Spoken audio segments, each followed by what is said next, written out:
What's up, A to Z Sports here, Titan Game Day Live, the halftime show. Well, it was great first half vibes, especially the first quarter, ruined by a late Kayshon Boutte touchdown, a bomb from Drake May. The halftime score is 17-13 here live from Margaritaville, the Land Shark Bar and Grill, second floor of the Margaritaville location on 4th and Broadway, just a few blocks away from Nissan Stadium, a few blocks in the river away from Nissan Stadium. But JT, before we officially get going here, tell the people what they got to do before we dive into all of that first half reaction. Titans, good vibes, ruined late. How's it going? Yeah. Hey, guys. Excited to talk about what we just saw. Some good, some bad, but ending on a familiar type of drive towards the end there, and it's a familiar type of feeling there. Make sure you guys are liking the show. Make sure you hit that subscribe button on the A to Z Sports YouTube channel so you don't miss any of the content we are bringing you today. And always, if you're on Facebook, hit that like button. Make sure you like the page. Share the show with a friend who wants to come talk about what they saw in that first half. Other than that, let's get going. The episode officially, before we officially get going on this halftime show, rapid fire reaction from the first half, 17-13, Titans down to the Patriots after having a 10-3 lead in at the end of the first quarter. I got to thank our sponsors and make it happen for us throughout all of Titan Game Day. Again, shout out to Margaritaville down here, 4th and Broadway, and Miller Lite, and with Traveler Whiskey for their game day specials. X Golf in Nashville, Murfreesboro, Hermitage, and Franklin. PlayXGolf.com. BTA Sports. Download the app using our link. Get a 14-day free trial with our link and the code ATOZ14. Botero Carts. Life is short. Buy a golf cart. Lipscomb University Sports Analytics, turning your passion of sports into a career. And the Barrel Social Club, Tennessee's destination for poker, just north of the Tennessee-Kentucky border, about 45 minutes from downtown. So, JT, I'll let you start this thing. It was great until it wasn't. And now the Patriots get the ball again to start the third quarter, but the vibes were feeling great and really strong as Cam Ward's touchdown, 38 yards to Chimdike, really had this new interim coach thing humming for a little bit. Yeah, I would say that Bo Hardigree and the offense emptied their bag very, very early to get this thing going.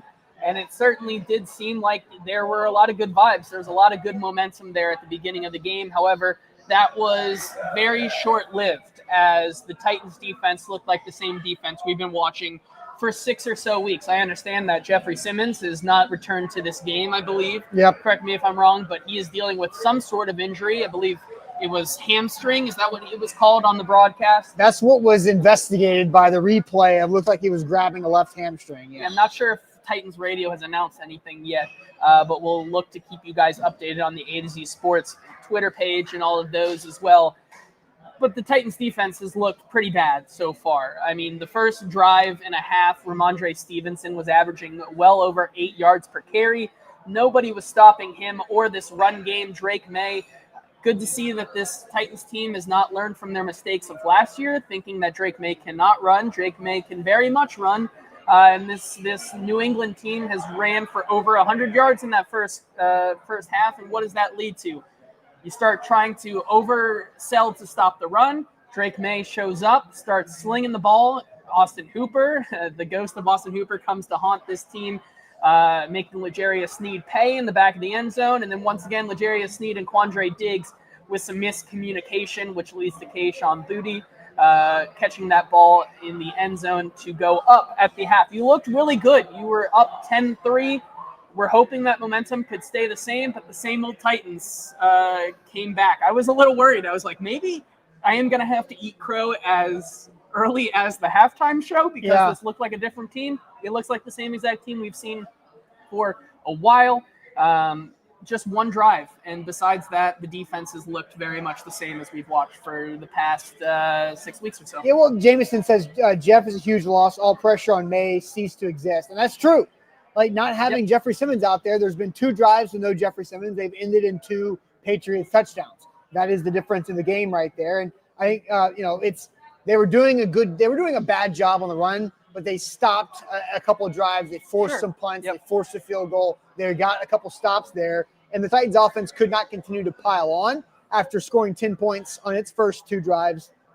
But it's a bummer to see Jeff go down. Because he is the heartbeat of the entire team, and the defense is going to continue to struggle. And yeah, L'Jarius Sneed got beat for both touchdowns. And I'm sure there's shared responsibility on the Kayshon Boutte touchdown, but L'Jarius Sneed is also Boutte because he let Austin Hooper, he had made 2 mistakes on that Austin Hooper touchdown. One, he just let Hooper run right behind him. Nobody was there. He just let him go by himself in the back of the end zone. And then when Hooper goes up to make a play on the football, L'Jarius Sneed's a veteran.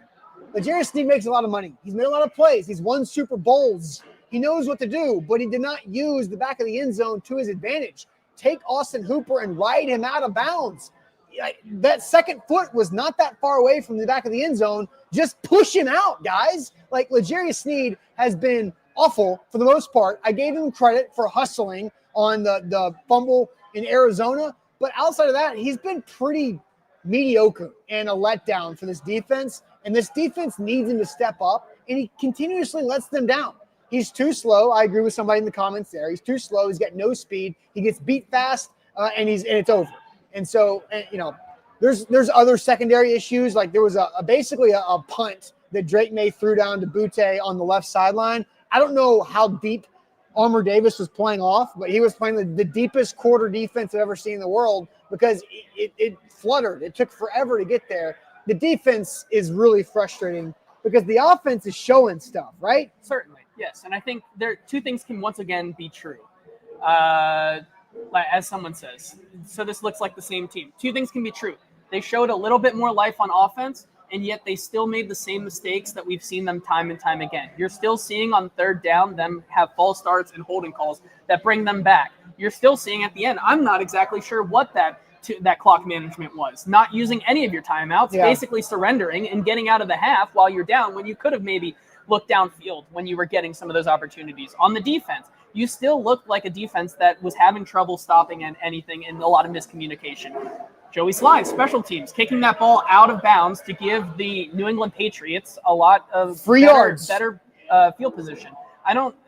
You can look at this team and say, yes, on that first drive and a couple of these drives, they're moving the ball well. But there were a couple screens there that just absolutely didn't look the same. It's the same playbook, and they've looked like the same team for a lot of it. Now, they have a little bit more life because they look like they're operating at a better, I guess you could say, clip or whatever. Mm-hmm. But this team has shown that they still have some of the same problems. Of course they do. And Andre says the super chat too, because Equal Opportunity had the super chat about calling you out for the same team. Andre says horrible clock management to finish the half with 3 timeouts again. And also good thing Brownlee isn't getting penalties and giving up touchdowns anymore, right? And did you confirm Jarvis Brownlee Jr. interception with the Jets? I did not, but we thought we saw, but we're not really sure. Maybe. I'll check on that. But so here's the bummer to Andre's point. We're talking negatively at the halftime show when I thought about 45 minutes ago we were going to have a glowing halftime show because Cam Ward starts off hot. At one point, he was like 10 of 11 passing. He's at half at 11 to 16 passing. Chim Dike, the rookies, I was like as Nostradamus as I could possibly be. Ostradamus in the first pregame show saying that 4 rookies are going to be how the Titans win this game. Cam, Dike, Gunnar Helm, and Ellick. That first drive and the first couple of drives were all those 4 guys. And Chim Dike, I said he'd have a 40-yard catch today. Well, he had a 38-yard touchdown. If they just had more yards to go, then he would have been 40-plus. But again, we should be talking about good stuff we're seeing, but we're not because the defense and Sneed let them down. Sly made a bad kick on the kickoff after the 13 after going up 13-10. You had the lead until you blew it away. And then how much time was left? 47 seconds with 3 timeouts, and you've got Joey Sly who's like, what are you doing? Try something. They just wasted an opportunity, and I guess you don't want to be the Tennessee Vols last night. I get that. I'm still dealing with that trauma. It's not been that long of the 100-yard pick 6 that was the difference in the Tennessee-Alabama game. If you really go look at it, that was the difference. You don't want that to happen, right? But now the Patriots get the ball to start the second half. You're down already. They have gone back-to-back. It's a really frustrating turn of events because you thought you were building something strong. Yeah, and absolutely. And it starts with starting off the second half once again strong. This defense so far has not shown the ability to stop and force a punt a lot. When the running game is working for this Patriots team, you're stopping the pass. But when you try to stop the pass, then this running game is working. And then you have Drake May, who's just, they are not getting enough pressure. And I understand that is a hard thing to do when Jeffrey Simmons is not out there right now. However, once again, I still think for as good as I will give Cedric Gray some credit. I think he's been a lone bright spot on this team so far. He's made a couple of plays.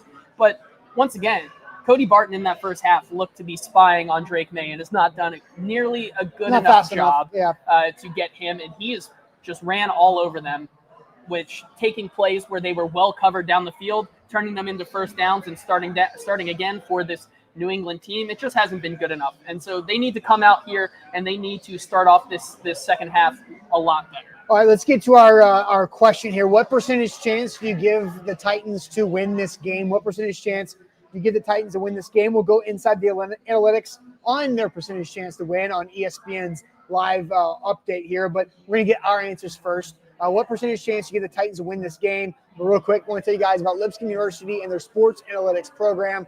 You can turn your passion for sports into a career. We do football for a living. It's great. It's got its pains, don't get me wrong. It's got its frustrations and all that, but it beats a lot of things out there. And you can make that your future in so many different ways to work in sports, whether it's for a team, for a data company like BTA Sports, or for a media company. You can do that. Lipscomb University can help you a part of that path by going to Lipscomb University's website, finding their sports analytics program. It's an online grad program. You can take that, change your career halfway through life. It's not too late to go find happiness for a career with Lipscomb University on the forefront of this sports analytics grad program. So, JT, to the chat, what are you seeing as far as percentage chances for the Titans to win down 17-13 at halftime with New England getting the ball? Yeah, I got Toby the Titan here saying 34%. We have James Henderson saying 30%. Adrian Martinez, 5%. Devin, 17%. 53% from, like I said, 75% from Dre Wilson. So very, I guess you could say very, what's the word there? Positive is the word I was looking for. Optimistic, yes. 35% from Capital Beanie, 10% at the absolute most from Sean Gill. Ed Rogers, 33.33 repeating there. 22% from Zenzi. Darius Horton, 37%, 45% from Titan Up Ohio, 6% from Cameron Strong, 35% from Chris Butler, 0% from Kevin. Adam, 17%, John, 17%, Darnell says 30%, Snapshot, 38%. All right, well, do you want to give yours? Yeah, I'm going 50-50 on this game. You're only down by 4 as they come back here and are about to get kicked off. I'm less than that. If you get a stop here, and you get this offense working again, you're only down by 4. I'll give it a 50%. 21% chance. That is higher. Right now, it is currently the Titans have a 32% chance, according to ESPN, and their win probability, a big jump at the end of that half, obviously, as you can imagine. So that'll do it for us here live from the Margaritaville bar on 4th and Broadway, Landshark Bar and Grill, 2nd floor, Traveler Whiskey, Miller Lite. Shout out to them. Shout out to all of our great sponsors here. Run through them real quick. X-Golf, Nashville, Murfreesboro, Hermitage, and Franklin, BTA Sports, Botero Cards, and the Barrel Social Club. We'll see you guys for the post-game show coming up soon. Appreciate it.